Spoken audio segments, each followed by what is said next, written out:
Méditation de la communauté des disciples du Christ vivant en ce jeudi de la 4e semaine du temps ordinaire, année liturgique A. Évangile de Jésus-Christ selon saint Luc. Au chapitre 2, les versets 22 à 32.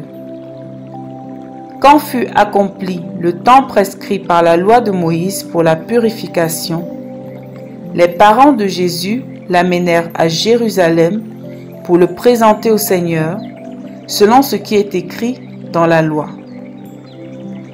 Tout premier-né de sexe masculin sera consacré au Seigneur. Il venait aussi offrir le sacrifice prescrit par la loi du Seigneur, un couple de tourterelles ou 2 petites colombes. Or, il y avait à Jérusalem un homme appelé Siméon. C'était un homme juste et religieux qui attendait la consolation d'Israël, et l'Esprit Saint était sur lui. Il avait reçu de l'Esprit Saint l'annonce qu'il ne verrait pas la mort avant d'avoir vu le Christ, le Messie du Seigneur. Sous l'action de l'Esprit, Siméon vint au temple. Au moment où les parents présentaient l'enfant Jésus, pour se conformer au rite de la loi qui le concernait, Siméon reçut l'enfant dans ses bras, et il bénit Dieu en disant : « Maintenant, ô Maître souverain, tu peux laisser ton serviteur s'en aller en paix selon ta parole. Car mes yeux ont vu le salut que tu préparais à la face des peuples, lumière qui se révèle aux nations et donne gloire à ton peuple Israël. » Acclamons la parole de Dieu.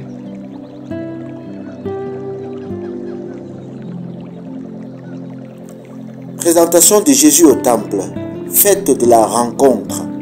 Bien-aimés du Seigneur, la fête de la présentation de Jésus au temple est une occasion joyeuse qui, 40 jours après la nativité, invite chaque ami du Christ à le suivre dans le temple où se rencontrent Dieu et l'homme. La présentation du Seigneur est un appel à se consacrer à Dieu. Il y a là 2 appels. Le premier appel, c'est ce qui est inscrit dans la loi. Il était de coutume dans la culture israélite, selon ce que recommande le Seigneur lui-même, que tout premier-né masculin soit consacré au Seigneur. Marie et Joseph se sont rendus au temple pour répondre à cet appel. Ils n'y sont donc pas allés par force ni par suivisme. On se consacre d'ailleurs au Seigneur, non pas par complaisance, mais par appel. Le baptême qu'on reçoit, par exemple, est un acte d'abandon libre et volontaire. Le deuxième appel est l'appel selon l'Esprit. Il est dit 3 fois dans le texte que Siméon va au temple sous l'action de l'Esprit Saint. Et c'est aussi par l'Esprit que Anne s'est rendue au temple ce jour de la présentation de Jésus. Pour nous, aujourd'hui, cette fête est une occasion où nous devons répondre à l'appel de Dieu, à lui consacrer quotidiennement notre vie, en allant chaque jour à sa rencontre. C'est la fête de la rencontre. Jésus au temple, c'est Dieu qui vient visiter son peuple. Voyons ce qui se passe. La nouveauté de l'enfant rencontre la tradition du temple. La promesse faite par les prophètes trouve son accomplissement. Marie et Joseph, jeunes, rencontrent Siméon et Anne, âgés. La jeunesse de l'homme rencontre l'ancienneté de Dieu. Ainsi, en présence de Jésus, tout se rencontre, tout se récapitule.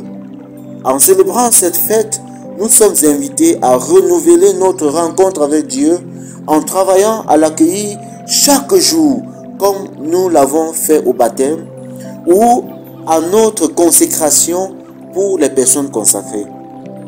Il faut donc s'efforcer de le rencontrer en direct, non pas au loin. Notre vie dans l'Église n'est pas une fantaisie ni une formalité.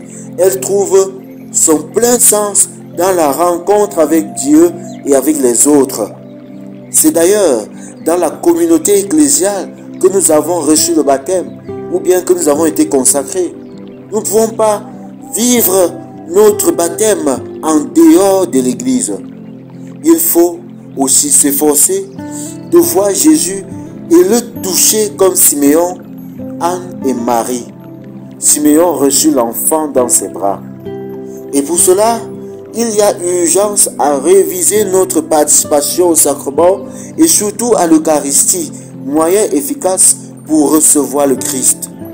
Cela nécessite également de mener une vie digne comme Siméon et Anne, car le Christ ne peut être reçu indignement. Avec Jésus présent dans notre vie, nous serons capables de plus de fraternité et d'amitié dans la vérité.